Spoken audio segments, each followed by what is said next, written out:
Students, जैसे कि आप सभी को इन्फॉर्मेशन मिल चुकी है कि हमारे सिलेबस से कुछ चैप्टर कम हो चुके हैं। उन चैप्टर को आप टिक मार्क करके रख लें ताकि हम उन चैप्टर्स की स्टडी नहीं करेंगे। अब हम शुरू करते हैं हमारे थर्ड पार्ट चैप्टर 1 के, और इसका पॉइंट है पोटेंशियल रिसोर्सेस। पोटेंशियल रिसोर्सेस मतलब होता है संभावित संसाधन। संभावित संसाधन क्या होते हैं वो हम इस पॉइंट में जानेंगे। There are resources which are known but are not in use due to lack of technology or planning. Possibly they may be used in near future are known as potential resources. ऐसे संसाधन जिनके होने की संभावनाएं तो होती है और वो होते भी हैं, लेकिन उनका उपयोग हम भविष्य में कर पाएंगे, इसलिए इन्हें पोटेंशियल रिसोर्सेस कहते हैं। पोटेंशियल रिसोर्सेस का मतलब होता है संभावित संसाधन। एग्जाम्पल के लिए रनिंग वाटर ऑफ रिवर्स, नदियों का बहता पानी। May be used for irrigation, हाँ सिंचाई के लिए उपयोग होता है नदियों का बहता पानी। बाई कंस्ट्रक्टिंग कैनल, कैनल बनाने के लिए, नहरें बनाने के लिए।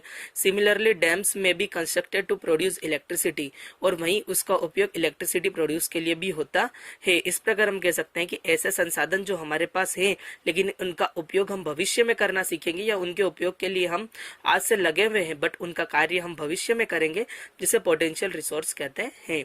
उसके बाद हमारा नेक्स्ट पॉइंट है लेटेंट रिसोर्स। लेटेंट रिसोर्स का मतलब होता है अविकसित संसाधन। कौन सा संसाधन? अविकसित संसाधन। ऐसे संसाधन जो विकसित नहीं होते। आप सभी को पता है कि विकसित और अविकसित में क्या डिफरेंस होता है। There are many resources which have been known to man. ऐसे कई सारे संसाधन है जिसको इंसान जानता है। If the properties and the utility of resource is not known it is called latent resources. ऐसे संसाधन जिसकी उपलब्धता और उसकी प्रॉपर्टीज इंसान नहीं जानता हो उसे लेटेंट रिसोर्स मतलब कि अविकसित संसाधन कहेंगे। Petroleum was a latent resource until its properties and uses were known to man. अगर देखा जाए तो पेट्रोल एक ऐसा संसाधन है जिसका उपयोग एक सीमित मात्रा में ही इंसान करता है, मतलब उसका ज्यादा उपयोग इंसान नहीं कर सकता है। In this chapter we will study soil, water, forest and wildlife as resources. इस चैप्टर में हम जंगलों के बारे में, मिट्टी के बारे में, जल के बारे में और जंगल के जीवन या जंगली जीवन और संसाधन के बारे में जानेंगे। अब हमारा सेकंड पॉइंट है 1.2 soil formation, type, distribution and conservation. मिट्टी का फॉर्मेशन मतलब कि विस्तार, टाइप मतलब उसके प्रकार, डिस्ट्रीब्यूशन मतलब उसका वर्गीकरण एंड कंजर्वेशन मतलब कि उसका संरक्षण। तो यहाँ पर मैं 1.2 ले रहा हूँ। अब मेरा फोकस जो है नेक्स्ट 1.2 पर रहेगा। Soil is a valuable wealth. अगर आप सभी जानते हैं तो एक अमूल्य धरोहर हमारे लिए है, और वो क्या है? मिट्टी। मिट्टी एक हमारे लिए अमूल्य धरोहर है। Soil is the basis of economic development of our country. हमारे देश के आर्थिक विकास का आधार ही मिट्टी है। मिट्टी से ही हमारे देश का क्या हो रहा है? विकास का आधार है, और मिट्टी से ही हमारे देश का विकास भी हो रहा है। According to an American pedologist doctor Bennett, soil is the upper most layer of the unconsolidated particles found on the earth surface which is made up of parent rock and vegetation। जो professor हैं doctor Bennett हैं और पेडोलॉजिस्ट हैं American, उनके अनुसार मिट्टी की पहली परत ऐसी होती है जिसमें वनस्पति जो है वो पनपती, मतलब वनस्पति उगती है, उसका प्रोडक्शन वहीं से होता है। Large area of earth surface is covered by soil. अगर देखा जाए तो धरती का एक बड़ा भूभाग मिट्टी से ढका हुआ है। It is a combination of parent rock and organic matter where in suitable climatic condition different types of vegetation grow. वैसे तो धरती का बड़ा भूभाग आज मिट्टी से ही ढका हुआ है, लेकिन फिर भी अगर हम देखें तो अलग अलग मौसम और अलग अलग जलवायु के कारण, आज क्लाइमेट के कारण मतलब जलवायु के कारण जो वनस्पति है वह अलग अलग प्रकार में हमारे पास पाई जाती है। नेक्स्ट पैराग्राफ में लूंगा 1.2 का। Soil is very important for human life. अगर देखा जाए तो जो मिट्टी है वो बहुत ही ज्यादा इंपॉर्टेंट है किसके लिए? ह्यूमन लाइफ के लिए, मतलब कि मानव जीवन के लिए, स्पेशली फॉर फार्मर्स, और सबसे ज़्यादा अगर हम देखें तो किसानों के लिए। Human life depends on soil, मनुष्य का जीवन मिट्टी पर ही आधारित है। एक उदाहरण भी है कि मनुष्य मिट्टी का पुतला है और मिट्टी में ही एक दिन मिल जाएगा। ठीक उसी प्रकार यहाँ बुक में कहा जा रहा है human life depends on soil. All living organism gate their food directly और इनडायरेक्टली फ्रॉम सॉइल। अगर देखें तो जितने भी जीवित जैविक और अजैविक घटक है, जो सजीव है, जो लिविंग ऑर्गेनिज्म है, जैविक घटक है, वो प्रत्यक्ष और अप्रत्यक्ष रूप से मिट्टी से ही अपना भोजन प्राप्त करते हैं। We get cotton, silk, jute and wool for making clothes. जैसे कि हम कॉटन का, सिल्क का, जूट का और वूल का जो उपयोग है कपड़े बनाने के लिए करते हैं, आइदर डायरेक्टली और इनडायरेक्टली, प्रत्यक्ष और अप्रत्यक्ष दोनों रूप से। शीप इट्स ग्रास, भेड़ घास खाती है, एंड गिव्स अस वुल, और हमें क्या देती है? वुल, मतलब कि उलन, ऊन देती है। Worms survive on vegetation and vegetation grow in soil. कई सारी चीजें हैं जो वनस्पति में उगती है, और वनस्पति कहाँ पाई जाती है? मिट्टी में पाई जाती है। अवर इंडस्ट्री लाइक एनिमल रियरिंग, जैसे कि हमारे उद्योग है जहाँ पशुपालन होता है। Agriculture and forest based industries all depend on soil. अगर एग्रीकल्चर और एनिमल इंडस्ट्री की हम बात करें तो ये पूर्णतः ही मिट्टी पर आधारित है। Our industries like animal rearing, agriculture, forest industry dependent on soil. So soil is basis of our life. इस प्रकार हम कह सकते हैं कि मिट्टी हमारे जीवन का आधार है। According to Wilcox, the history of civilisation is the history of the soil and education of the individual begins from the soil.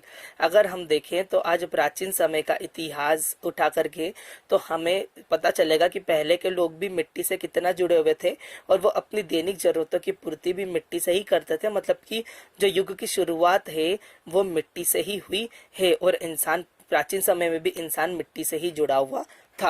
अब हम यहाँ पर बात करेंगे, मेरा फोकस है लास्ट सेकेंड लास्ट पैराग्राफ पे, फॉर्मेशन ऑफ सॉइल, मतलब कि मिट्टी का फॉर्मेशन, विस्तार जिसको हम कह सकते हैं। Soil is a renewable resource but the process of its formation is very slow. मिट्टी का फॉर्मेशन, मतलब कि मिट्टी का विस्तार तो बहुत होता है, लेकिन ये बहुत धीमी प्रक्रिया है, मतलब कि बहुत ही ज्यादा स्लो प्रोसेस है। It takes hundreds of years in the formation of 1 centimeter thick layer of soil. Means in the formation of 2.5 centimeter thick layer, more than 1000 year will be required. मतलब कि जो धरती की मिट्टी की परत है वो एक बार कितनी 1 सेंटीमीटर जो है बढ़ने में कितना साल लेती है। मतलब हम सोच सकते हैं कि कम से कम वो 100 ईयर्स, मतलब कि 100 साल लेती है। ठीक उसी प्रकार हम कह सकते हैं कि अगर सेंटीमीटर में इसको बढ़ना है तो इसके लिए बहुत ज्यादा, मतलब हजारों सालों की जरूरत हमें पड़ेगी। Plain surface is the best formation of soil because least problem are created by air during the formation. There are different factor which help in the formation of soil. अगर देखें हम तो कई प्रकार के फैक्टर्स है जिससे मिट्टी का विस्तार होता है। एग्जाम्पल के parent rock and topographic climatic condition which help in the weathering of rocks, plants and animals. यहाँ वर्ड कटा हुआ है मेरा, रिमेंस। अगर हम देखें तो ये कई सारे फैक्टर्स हैं जिससे जो पेरेंट रॉक है या टोपोग्राफी है, क्लाइमेटिक मतलब कि जलवायु की स्थिति है, ये सारी चीज़ों से मिट्टी का जो है विस्तार होता है। मतलब ये सारी चीजें मिट्टी के विस्तार में मदद करती है। अब हम लास्ट पैराग्राफ पेज नंबर 3 पर आएंगे। सॉइल प्रोफाइल, सॉइल की प्रोफाइल जानेंगे कि मिट्टी की प्रोफाइल क्या है मिट्टी के अंदर, क्या होता है धरती के अंदर, वो सारी प्रोफाइल अब हम जानेंगे।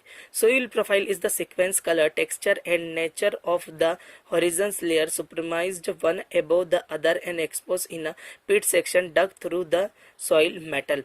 जो मिट्टी है उसकी अगर हम पहली प्रोफाइल देखें तो उसमें जो उसका टेक्सचर है, मतलब कि जो आकार होता है, उसका नेचर मतलब कि उसकी प्रकृति होती है, उसमें जो लेयर्स पाई जाती है और उसमें क्या क्या मिश्रित होता है, उसमें मेटल मतलब धातु वगैरह होती है या नहीं होती, ये सारी चीजें हमें जानने को मिलेगी। ये मिट्टी की पहली परत होती है।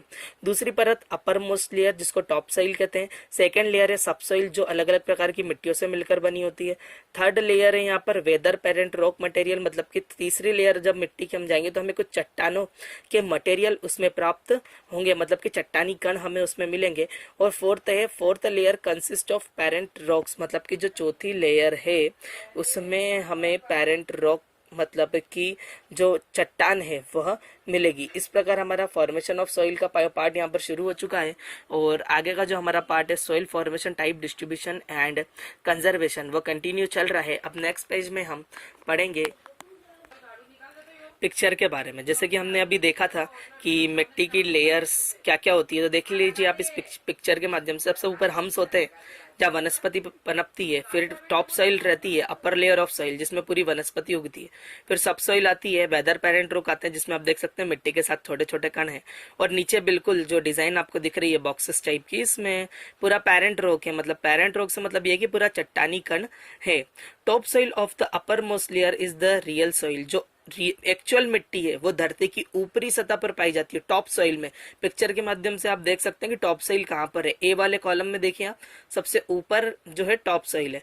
It's important characteristic is the presence of hums and organic matter, इसमें हम्स पाए जाते हैं और ऑर्गेनिक मैटर मतलब कि जैविक कण भी पाए जाते हैं। सेकेंड लेयर इज सब सॉइल, द्वितीय लेयर जो है वो सब सॉइल है, विच कंसिस्ट ऑफ रॉक्स, जिसमें चट्टाने हैं, सैंड पार्टिकल्स है, रेत के कण है, एंड क्ले जिससे हम पॉट वगैरह बनाते हैं या दूसरी चीजें बनाते हैं, क्ले वर्क करते हैं, ये वही क्ले है। Third layer consist of weather parent rock, तीसरी में जो है चट्टानी कण मिले हुए हैं, material, and further layer is made up of parent rock, और जो आखिरी सतह है जिसमें पूर्णतः क्या है, चट्टाने हैं। सॉइल टाइप्स एंड डिस्ट्रीब्यूशन, अब हम ये पॉइंट पढ़ेंगे मिट्टी के प्रकार और उसका वर्गीकरण नेक्स्ट पार्ट में।